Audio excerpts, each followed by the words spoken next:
पवार हे दिल्लीत दाखल झालेले आहेत। अजित पवार सध्या प्रफुल्ल पटेल यांच्या निवासस्थानी पोहोचलेले आहेत। अजित पवार काही महत्त्वाच्या नेत्यांच्या भेटी घेण्याचीही शक्यता आहे। अजित पवार आजच रात्री मुंबईला परत जाणार असल्याचं देखील कळत आहे। पक्षाच्या बैठकीसाठी अजित पवार हे दिल्लीत आले अशी माहिती मिळते आहे। दिल्ली विधानसभा निवडणुकीच्या अनुषंगाने बैठकीमध्ये चर्चा होण्याची शक्यता आहे। अजित पवारांची राष्ट्रवादी दिल्ली विधानसभा निवडणूक लढणार आहे आणि त्यामुळे अजित पवार इथे येणार होते अशी माहिती समोर आली होती आणि आता आपण बघतोय की अजित पवार जे आहेत ते यावेळेस दिल्लीत पोहोचलेले आहेत।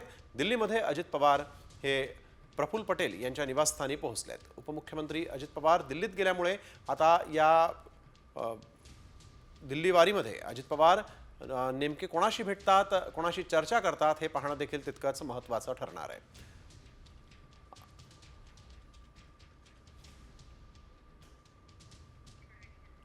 अजित पवार जे आहेत ते दिल्लीत दाखल झालेले आहेत। अजित पवार दिल्लीत आल्यानंतर त्यांनी अमित शहांना भेटून त्यांच्यासोबत चर्चा केली अशी ही माहिती समोर आलेली आहे। उपमुख्यमंत्री अजित पवार हे अमित शहांना देखील भेटलेले आहेत।